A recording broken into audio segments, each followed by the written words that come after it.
It's very comfortable. You want to be behind the camera? Just looking at the lake and looking way out over the city. This is quite a view. Get this time thing. This is August 2nd. We're in the home of our guest this moment. May I ask, for the record, how you pronounce your name? Ron Phillips.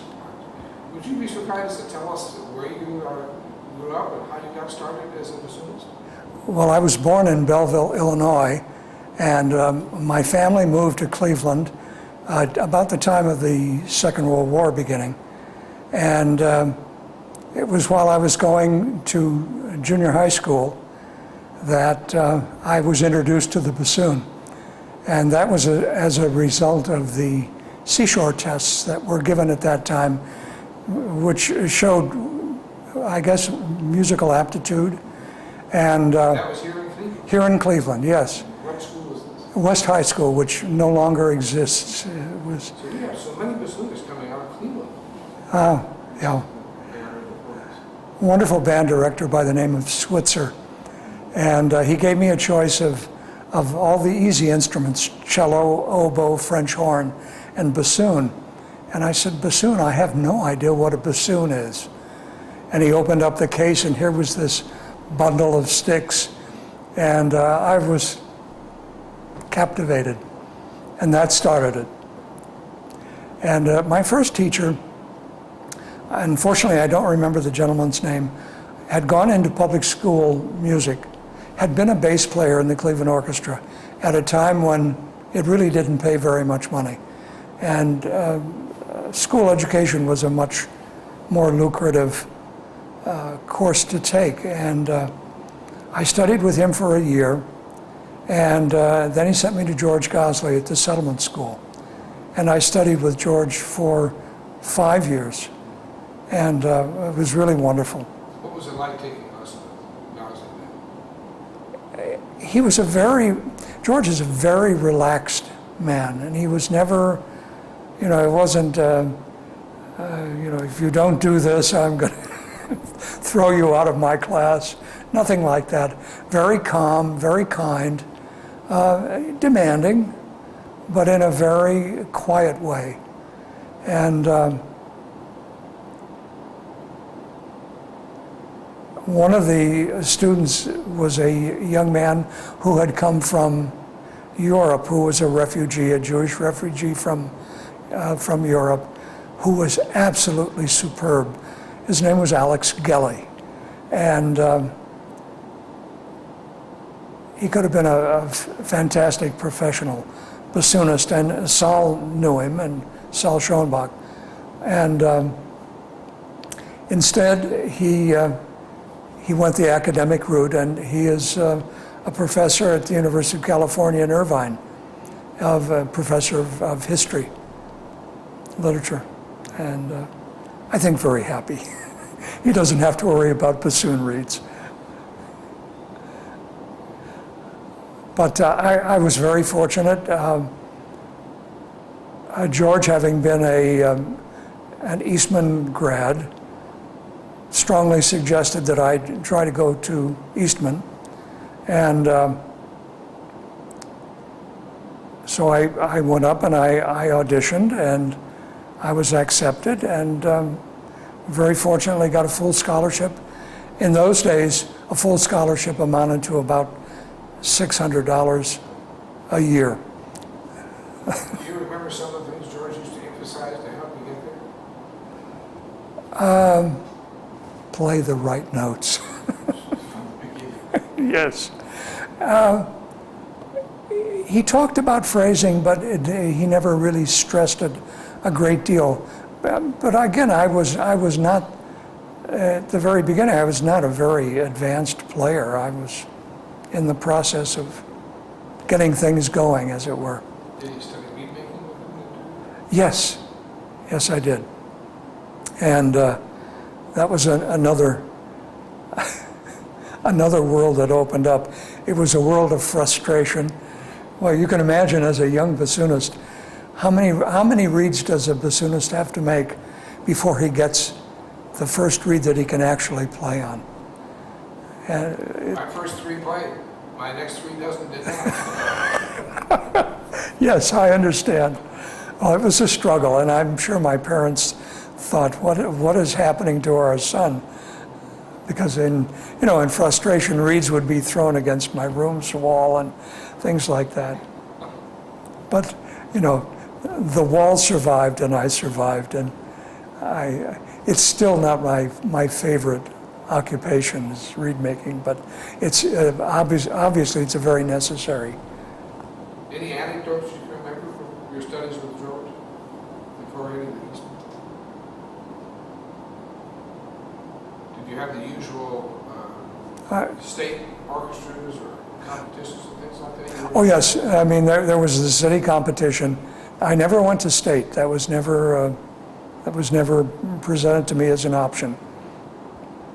And there was the Cleveland Philharmonic at that time, which was a civic orchestra that was really quite good. It was led by a gentleman by the name of F. Carl Grossman, who had a very good European background, and it was a pretty good orchestra. Was this a community orchestra or was it a youth orchestra? No, it was a community orchestra. So there were people of all ages in it, and so that was a very good, enriching experience. Who were you playing with there? Alex Gelly and a wonderful lady by the name of Janice Jonap. I remember Janice. Yeah, she's I played with her in the Akron Symphony. okay. She has been gone. She's deceased for a few years, and so it was really that was enriching. Was it a women's symphony here at one time? Yes, and it's still going. And a doctor's symphony or something? Yes, that's no longer functioning. But there were opportunities to play, and Alfred Zetzer, the bass clarinetist in the orchestra, started a children's orchestra. And just recently I received a phone call from someone that I had played with, an oboist, who went on to become a minister. So we reestablished contact. So you're now at Eastman?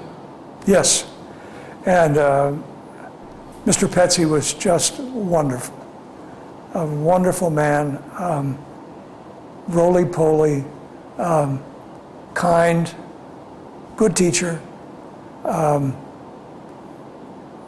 product of the 20s. Came to America in the 20s, played second bassoon in the Detroit Symphony when the pianist Osip Gabrilowicz was the conductor.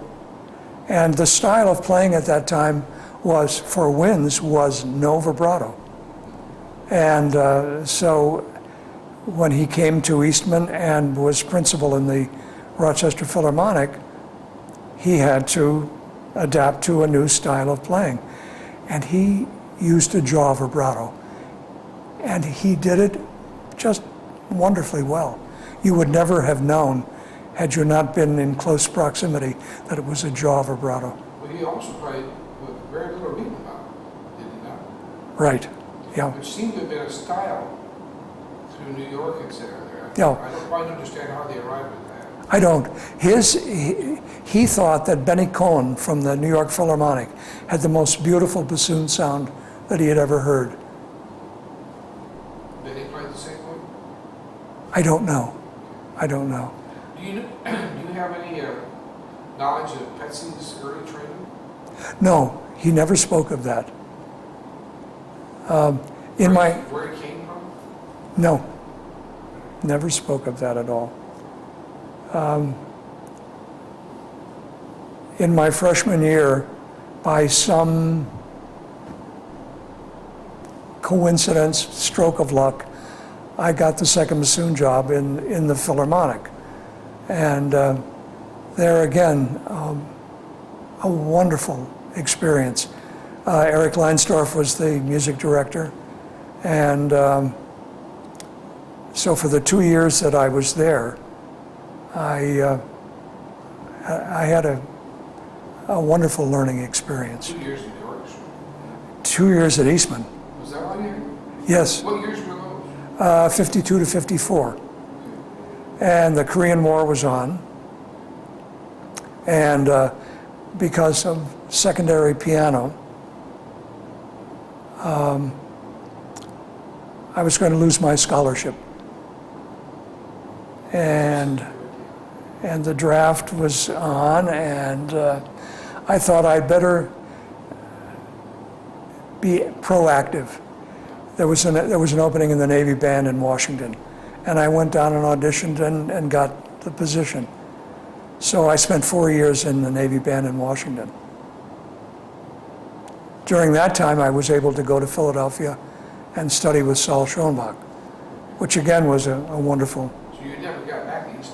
No.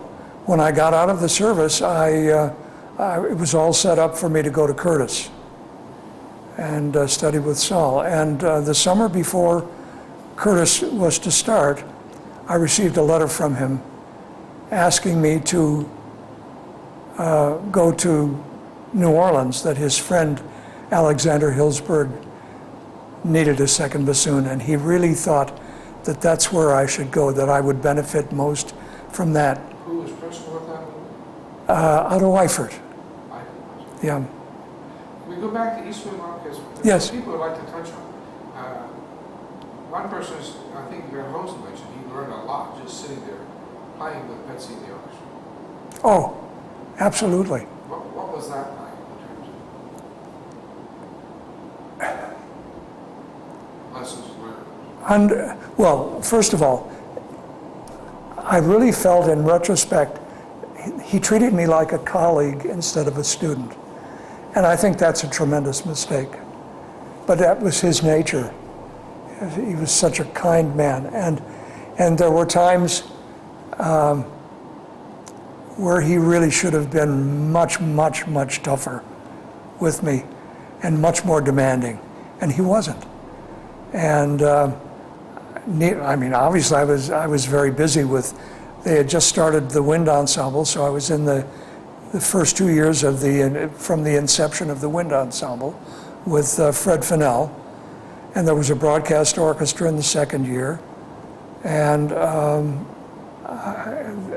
was playing in another student orchestra and playing in chamber music and battling the piano, in which I had no background. So that and the fact of the matter was I was practicing the piano more than I was able to practice the bassoon, which I resented mightily. But I was trying to keep my, absolutely. So you played in the orchestra for both years you were there as a student? Remember? I was in the Rochester Philharmonic. Yes, I was. Student member both years you were there? Yes, I was second bassoon. Yeah. So George prepared you really well. Yeah. There were other bassoons there. Yes, yes. Jerry Corey was there, Was in attendance. and a number of others, and Names are no longer there. yeah. Another person who I met and loved dearly was Paul Phillips. Oh, he was wonderful. Paul was so laid back. He was terrific. Did you learn anything from Paul? Not really. He was very quiet. He never offered any critical comments or anything like that. You know, he really helped Steve Paulson as well. He made beats for Steve. Did he really? Right. Ah, Among other things. I wish I'd known that. When he finally retired, he retired to Roswell, New Mexico. Now, that's one of the orchestras I played with. So Really? I talked to him into coming and playing with us on a few occasions. One occasion we sat down and made reads together. In the Eastman agony area, that's where the read room was in 63, 65. And there were these large photographs of making reads of them. Had you seen those? Have you any idea where those came from? No, I don't. Among other things, they used a huge rasp for working the key. We always thought it was a joke. Until I had a session with Paul, the first thing he did is open his drawer and pull out this huge rasp. So I didn't know whether Paul had set that up or where they come. Well, he had a second job. He was working for one of the industries in Rochester while he was still playing in the Civic. So he was a busy man. Very nice instrument though. The finger holes were dished out a good eighth of an inch. I never played his instrument. So into the service, who were your compatriots in the Navy band? Carl Swenson was the elder statesman of the Bassoonists in the Navy band. They carried four? Yes. No, I'm sorry, we had three. There was a Reiner, Carl Swenson, and myself. And Carl had graduated from Curtis in the 30s. And of course the Depression was on, jobs were probably very hard to come by. He was a career man. Yeah. By the time he was ready to get out, the Second World War started, and there he was. Very nice man, very fine player. But of course, I was elected to go out on the road, naturally.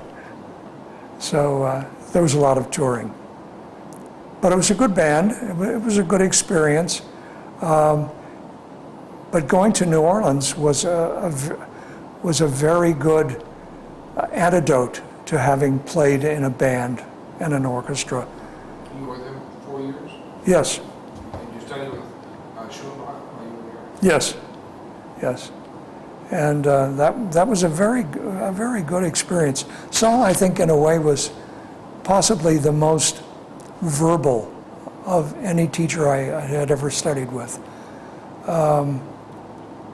He explained things extremely well, extremely in a very clear way, and I was always after him to said, you know, I had a good tongue, but I always felt that double tonguing was something that I should learn. No, don't worry, you have a very good tongue. Don't worry about it. And it wasn't until many, many years later that I discovered Saul could not double tongue. George did not double tongue. Mr. Petsy did not double tongue. Every teacher I studied with did not double tongue. And what happens when Beethoven's voice goes too fast? Slur two, tongue two. That was acceptable. It's not only acceptable, in many halls, you can't tell that it's too slurred and too tongued. I stood at the back of a hall on tour with the Cleveland Orchestra and listened to George play the Beethoven Fourth with Zell. And it was, again, a very brisk tempo. He slurred two and tongued two. I didn't know it. And I after the performance, I went back and I said, George, that was terrific. He said, I slurred two and tongued two. Would never know it. Have things changed over the years then regarding that, your ability here to do that? Was that acceptable in auditions back then and no longer? No, people would single tongue it as quickly as they could. I have since learned to double tongue. That's encouraging. Yes. I think I was near 50 when I finally threw in the towel and said, I've got to do something. Do you find the tongue gets slower as we naturally age? Yes. I think there are exceptions. There are always exceptions. I think David McGill will always have this lightning tongue that he has. It's truly remarkable. But it was very interesting with David when he was studying with his teacher in Tulsa. She made him play it at every lesson, and she asked him to play it every day. It became just ingrained. I think if you tell someone it's not difficult, it's a piece of cake, it's very easy. I think that you can instill that into a person's mind so that you can remove part of the obstacle. But anyway, he just rattles it off like, like nothing. Any more recollections of what it was like to study with Schumann? How he approached the lessons? Special pedagogy? No, not really. No, I don't recall it being anything special. No. A lot of sight reading lessons? No, never did that. Always came in with a prepared lesson. And, What did that usually consist of? there would be some Milde, some Orefici, some orchestral excerpts, things of that nature. So when you went to New Orleans, it wasn't really an audition. You were really No, it's very much like George's audition when he went to Philadelphia for a year. Have you heard that story? It's the most wonderful story. It's the most civilized audition I've ever heard of. George went to Ormandy's home, and Mr. Ormandy said, warm up, I have some things I have to do. And so George got out his instrument and he was trying the excerpts and doing them all. And he finally called out and said, I'm ready whenever you are. And Ormandy came in and George said, what would you like to hear? He said, I don't need to hear anything. You're hired. You already heard everything. He heard everything. That's an audition. Excuse me. Kind of. Yes. But It wasn't like that in the Navy band, I take it. no, I had to play an audition, and I don't really even remember. We used to do banstrations of Scheherazade, Zarathustra, all these things, but they would be in a band key, which was always rather challenging. I remember the audition for the Marine band was nothing but singing. Mhm. He came up with static music, about 10 inches high, and we just started reading. Wow. The Navy's probably a little different. Yes. Yeah. So how did you enjoy New Orleans and Otto Eifert?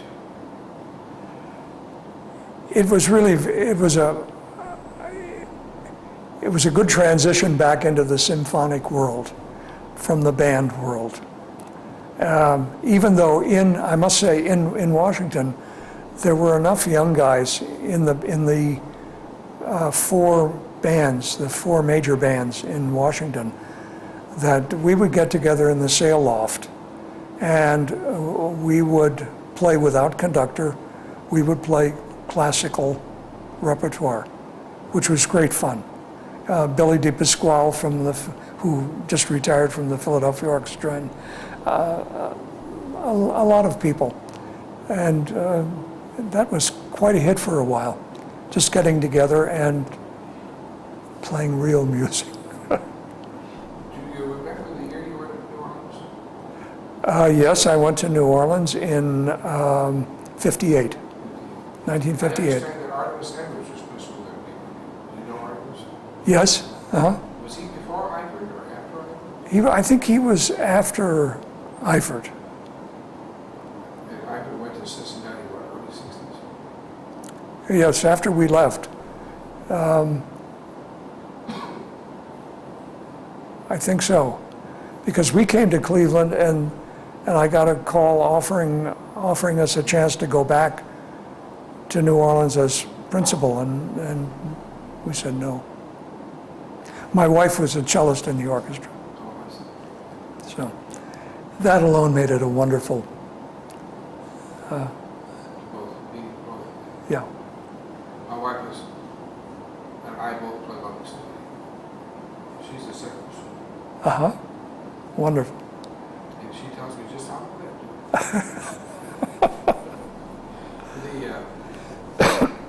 So what was it like playing with Otto Eifert? But he was not a showbox student, was he? They were kind of no. contemporaries.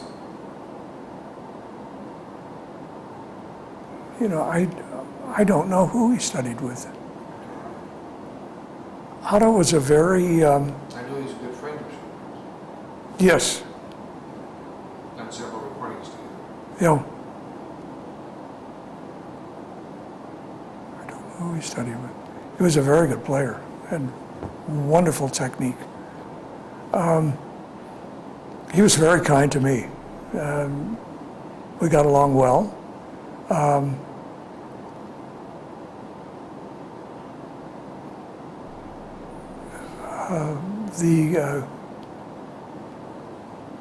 John Mack was there at the time, and as you know, we just lost John about a week ago. Lost for all of us this year. Yeah, Jimmy Caldwell.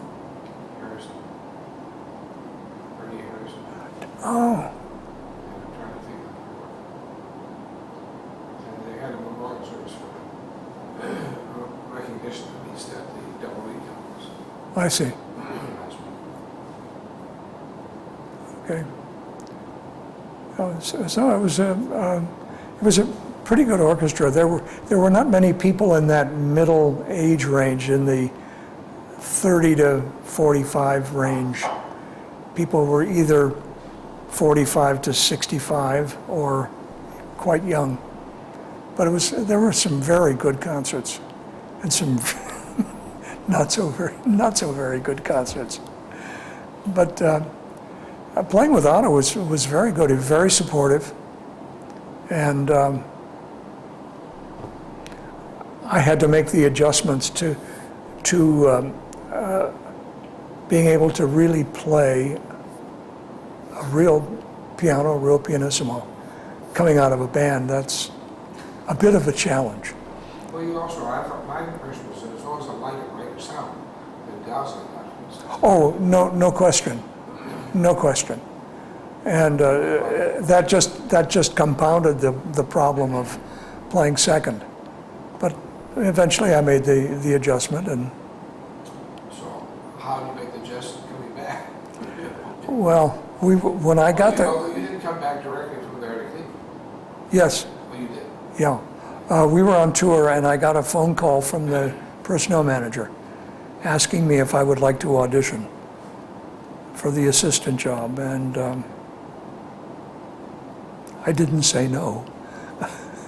So after the tour, I got a plane to Cleveland and played for Mr. Sell and Louis Lane and George, and I don't know if there were any other people there. And This was, luck was on my side. was this 1959? No, Because you weren't in New Orleans that long. I was 58 to 60, and I came here in 60. So it might have been very early 60 that I came. I flew in. Who was it you replaced? It was a German gentleman who moved to contrabassoon when Bucci left. And so he had been playing assistant. So Walter Henker was his name. Did you know? I knew the name, because I used to come down to see concerts. I know the names from the program.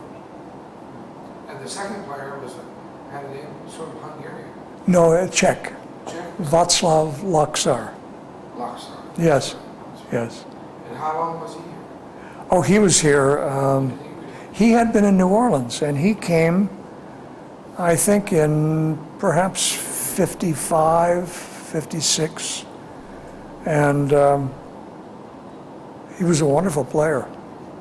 He had been in the Czech Philharmonic, and he had been in Czechoslovakia when the Nazis were there and when the Russians came in. And it was pretty repressive, and he was a very outspoken gentleman.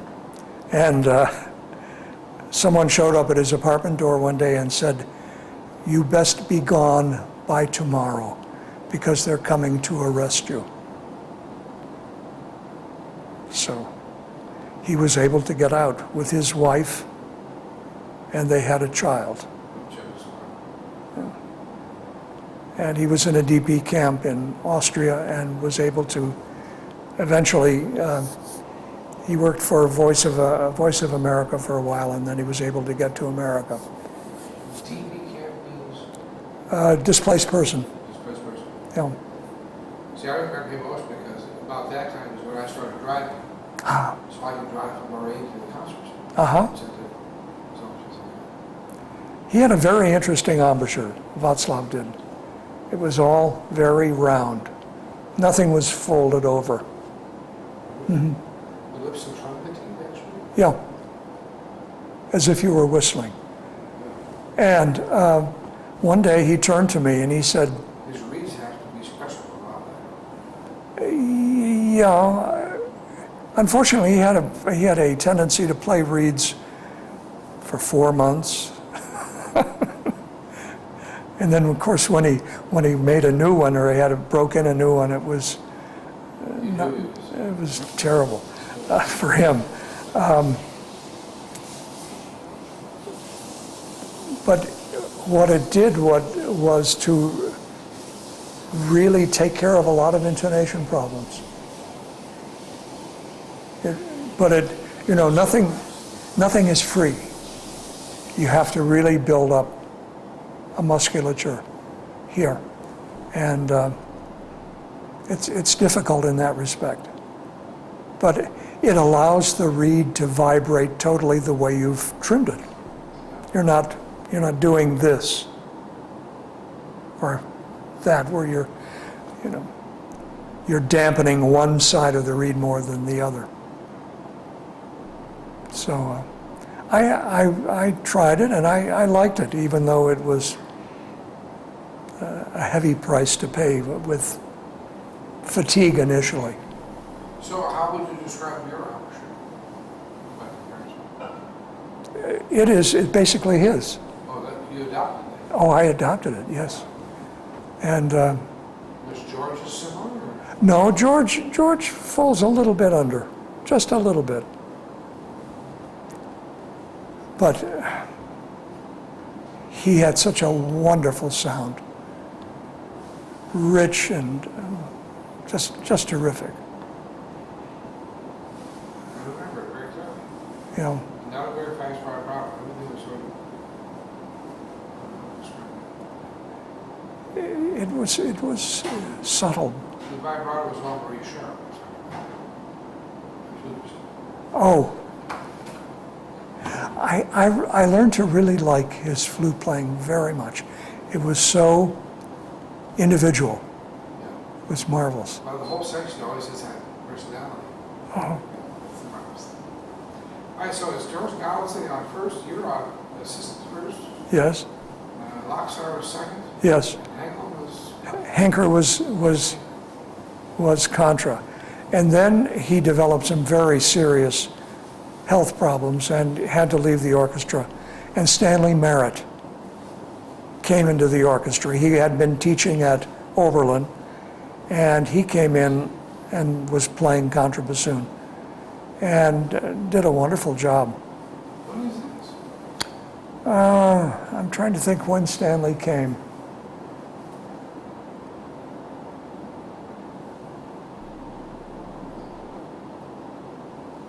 I started over the middle. I started over in '59, and Ken Moore was the teacher. I'd been there for a year. Yeah.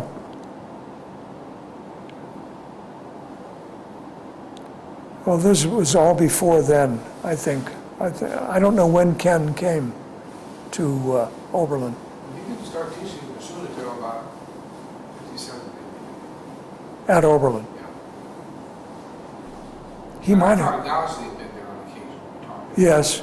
Because we used to come in and watch the Oberlin Woodwood Quintet. I think George was playing, and my dad got the big stick because every time George would time, his low time. Yes, George and his bow tie. Did that happen in the symphony too, or was it? I mean, that was a regular occurrence. Yeah. Well, I didn't realize at the time, I took lessons from George at the settlement on Wednesday afternoons. And I didn't realize this was after a double rehearsal with George Sell. And I really began, when I got into the orchestra, I realized what a double rehearsal with George Sell can be. Can be just, it's like, it could be like being put into a vise and molded and squeezed and shaped until the maestro was pleased. But And he had the wherewithal to teach a lesson after that. it was amazing, absolutely amazing. Would you like to carry us a little farther through your career? Who else did you play with in Cleveland Symphony? It changed some over the years. Oh yes, after Václav retired, Philip Austin came from Detroit. And I will never forget, Phil walked out on stage at Severance Hall and played through the music impeccably, walked off the stage, got in his car, and drove back to Detroit.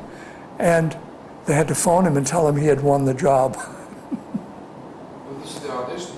Yes, yes, very businesslike. A wonderful second bassoonist. I mean, he's a wonderful bassoonist, but he really does a fantastic job in the second chair. And my last year in the orchestra, I had 2 pretty serious surgeries. And Phil stepped in and did the Rite of Spring. Never done it ever before with Pierre Boulez, and did a wonderful job. And This is the occasion where 2 of you are actually out. yeah, John was out with I heard they brought Douglas, Chris Wead came up, yes. and I'm sorry, Doug, what's his last name? Also bassoonist in Columbus. Reported they came up and played the police came up and played the other side. Yeah, yeah. Doug Fisher. Oh, that's right, yes, Doug. I visited with Doug last week. Oh, okay. On Monday. Oh. He and Chris both were with great pleasure coming up and doing the lesson. Yes, yeah. Well, Phil was very definite as to who he wanted So to have. George was still too then? Pardon? Was that when George was still playing? No, this one, John Clauser was the John principal. Clauser. Yeah. So that was wonderful. He just stepped up and he did it. It was great. And Boulez was very happy, and he was so impressed that John had never ever done it in performance, and he just knocked it off. And then, of course, John replaced David McGill. David came from Toronto, Right. and remarkable bassoonist. His playing is like a clear, beautiful diamond. It's quite exquisite.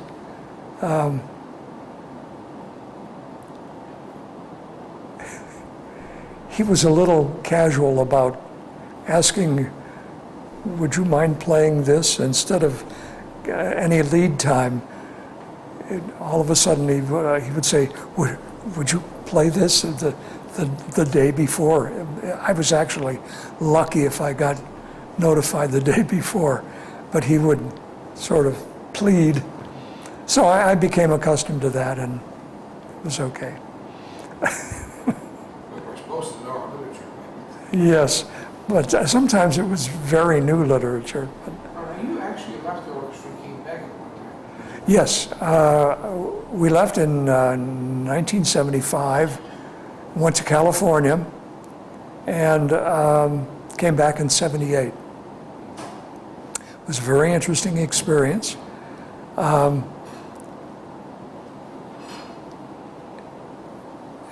For young bassoonists, beware when guys who make their living jobbing say, "Oh, come on out. There's lots of work out here, and I'll take care of you." Don't believe a word of it. No guarantees with the job. Not at all. I called this guy up when we were in California. I didn't go out there to basically do that, but I wanted to keep playing. It was like, who are you? There was no work to be had. So, They tell me it takes quite a while to work your way in. oh yes, yes. But I was doing both my wife and I were doing some work for her mother out there. So it was a family affair. And then in '78, they called and asked me if I'd like to come back. Now, who took your place with us? I've never heard. He had been playing in the St. Paul Chamber Orchestra, and names. Not Chuck Hillary. No.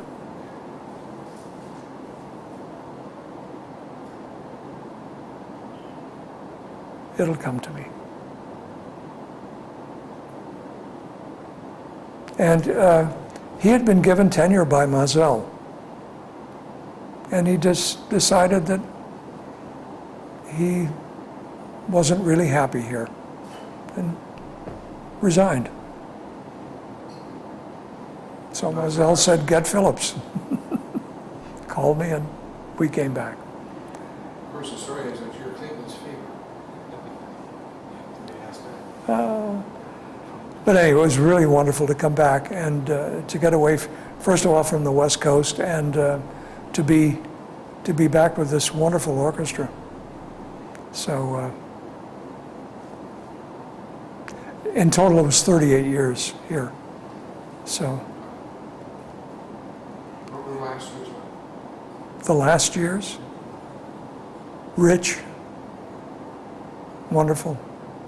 Your The- section was Klauser and Phil, and then Jonathan Sherwin he'd already come. had come in. Stan had retired and had gone to Sun City, Arizona, and Jonathan Sherwin came in and just fit right in. A wonderful contrabassoon player, and plays the bassoon very well. And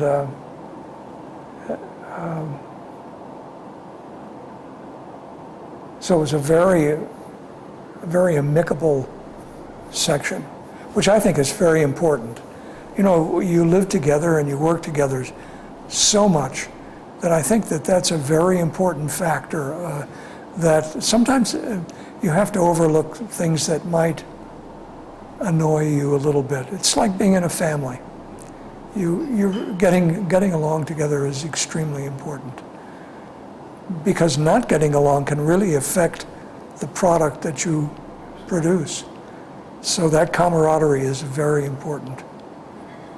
I mean, you go on tour and you live together, and it's very important.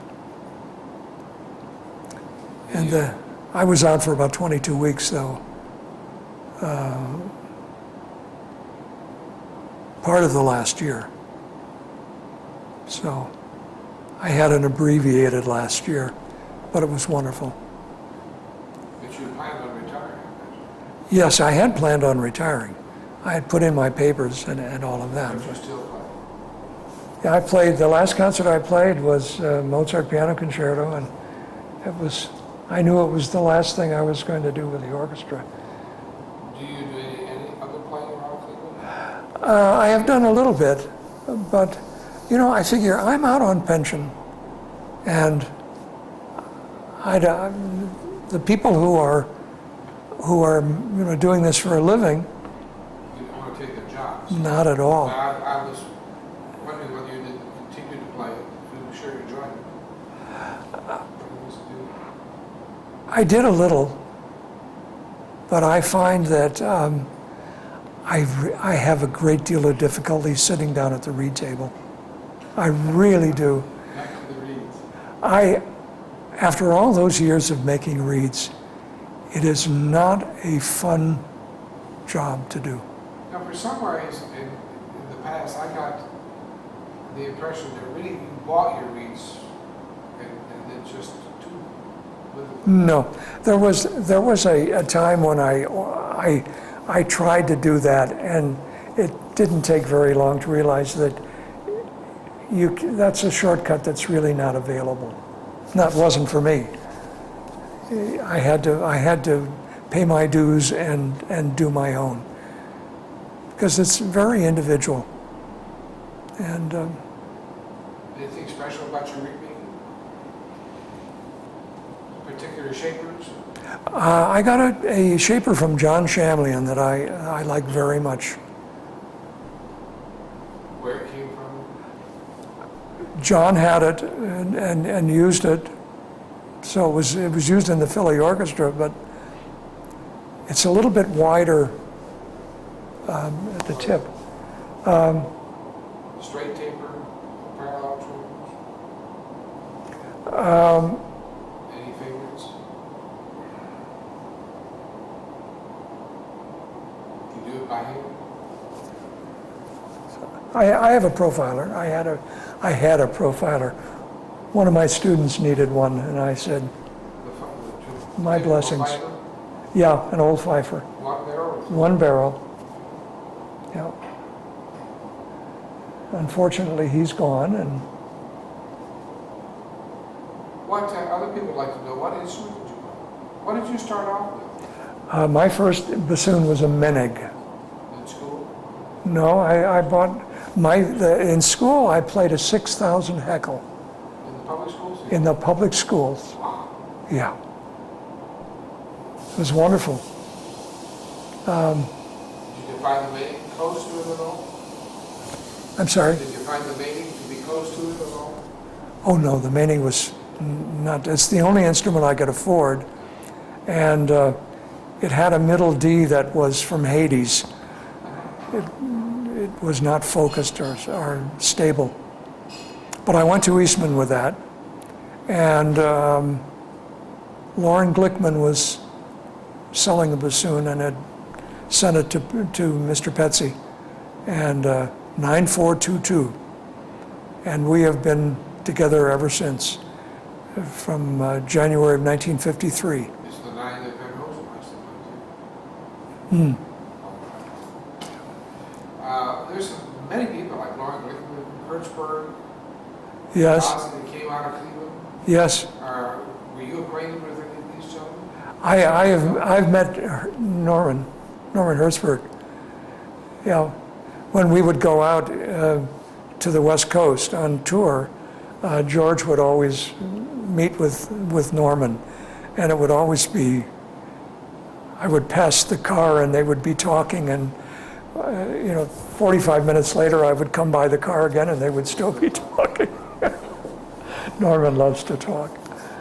Well, you got to know Van Hosen a little bit, not at Eastman, No. but here. Yes, he was the second bassoon, and when he and George were playing together, that was really a remarkable combination. It was really terrific. So that was about 2 years? Yes, That was very long. yeah, yeah. Can you tell us anything more about your association with Van Hosen here? What that team was like? I didn't study with him and at all, and I mean, just anecdotally. no, I can't tell you about. But I really have a great deal of respect for his inquiring mind in terms of the acoustics of the bassoon. I think he has really done a great deal for bassoon players and for technicians and repairmen. to make adjustments to bassoons and all. I think it's quite a gift. He told me once in a lesson that his first rehearsal at the Cleveland Symphony, they were about to start the overture, and George looked over and said, "Look at me, mouth, but don't mind. Just your mouth and watch." He recounted, he said, Was it Marriage of Figaro? I don't recall what it was, but what the piece was in particular, but he said he was never more grateful because he had absolutely no idea what where to come in. And, There was a period of time where it was the delayed beat. this was intentional. And whoever the brave soul was to be the first one in, deserved a medal and maybe a Purple Heart. Well, that's an interesting part because it sounds like this was an intentional thing for a brief period they experimented with it. It must have been. I don't understand what the... Because you didn't play that way most of the time. No. I mean, Mazel was actually, I refer to Mazel as the finest swordsman in all the land, because what he did with the baton was amazing. But everything was right on the point. I don't remember being impressed watching as from the audience that Zell used a delayed beat. I think there was a period. I think it got away from it. He got away from it. Pittsburgh used it all the time. I know. It was very difficult playing with Pittsburgh players. Yeah, it's terrible. That's a very nerve-wracking proposition. George was very nice to him to do that. But Well, what else can you remember back on fondly in this long career? I once sat in, George was ill, and I was playing a concert with Mr. Sell, and it was a Mozart piano concerto. And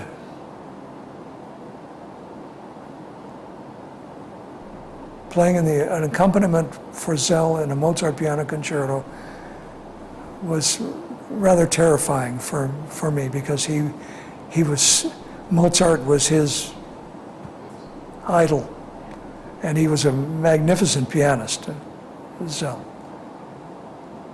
And he wasn't doing the solo part, but I had to step in with one rehearsal. And we got to the concert, and as the reed god was very kind. I had a wonderful reed. And I remember particularly being incredibly focused. And when it was over, I felt like I had just been totally drained, and I had my head hanging down, and Loxar turned to me and said, "Ron, look up at the stage door. Look up." And I looked up, and there is Zell going out, and he's looking back at me, and he's got this great big smile on his face. I will never forget it. That was worth everything. But There are many of us in our profession, double knee profession, that are left simply because we don't want our life hanging by that little piece of wood we well, have to work with. once in a while, when you get a really good reed for the right occasion, it's wonderful. It really is. I can also remember bringing my bassoon back from Toronto after having had it worked on. Marcus? Yes, and bassoon looked beautiful. He had refinished it and replated it and all. And we were doing a Haydn symphony, and I was playing principal on it, and we started playing, and I'd get to a certain register, and nothing would play. And I'm frantically looking to see something is being held open and I can't find anything. Greatest order. And finally, Phil hands me his bassoon. And on my reed in Phil's bassoon, it didn't work. And this is at a concert. It was absolute sheer misery. I mean, I've never been as embarrassed. Phil's playing on a 10, Yeah, and it was that different. yeah. Well, my reed on his. We go off stage at intermission, and I'm looking, and I open the high D key, and there is a very small piece of plastic that's just overlapping the high D key wood. So it doesn't flow. Yeah. Just raised havoc. So, yin and yang. Moments you'd like to forget. The total of 38 years. Yes. That's good. I will be forever grateful. It's really quite a privilege to have been in this Is there orchestra. anybody else you've met over the years, with other bassoonists you've met, gotten to know, whether you worked with them or not? I am not you should be talking to Phil. Not Phil. Phil is always gathering bassoonists around, and I don't do that very much. I really don't.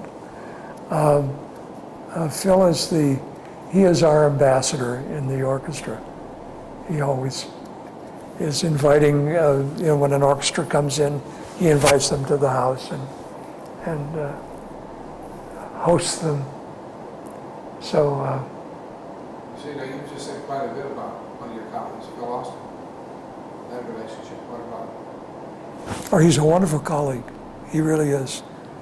He has. He's a very strong player. Every 2 years he gives a recital, a bassoon recital, and a quartet. Gets the quartet from the orchestra, and they play bassoon quartets. He has stepped in. We were at the Salzburg Festival, and Ducknani got lost. And it just looked as though it was a Mahler symphony, like it was going to fall apart. And Phil had an entrance that he just came in, and he was the glue that brought it all back together again. Saved really a disaster. But he had the gumption to come in. Where it belonged. Yeah. No, he's a really an outstanding player and a wonderful second bassoonist. So How did you enjoy working with Klauser? What he is. personality you like? John is a little more quiet, but he's a wonderful colleague also, just a different personality type. Very nice fellow. Beautiful player. He studied with Bernie, and As his instrument. yeah, and he beautiful colors. He's a real colorist with his sound, and it's great. I think Velsermust is very pleased, and he should be. He's a very fine artist. So And Sherwood, Sherwin is great. He's you seem to play quite an extra role here in terms of personnel management. he's involved in Experience. yeah. All negotiations, things like that. Yeah, yeah. He has a wonderful gift of gab, and we had a great time sitting next to each other. with our quips. And we did it quietly enough that we didn't get any conductors angry, but it was always a lot of fun sitting next to Jonathan. Again, a wonderful player and a wonderful colleague. I had served on perhaps 5 negotiating committees, and quite frankly, I was burned out of that. I had had enough. And It was a pleasant experience. no, it is not. And Jonathan has just taken to it like a fish to water. And in fact, this is a negotiating year. So he's probably in a negotiating session today. Any last words? Recollection? No, it's been a wonderful experience, and I'm exceedingly grateful. Well, this has been a marvelous visit. We very much appreciate you. Well, thank you. It's nice to be able to chat with you. Thank you. I'm sure you have a wonderful sense of timing because we're within 1 minute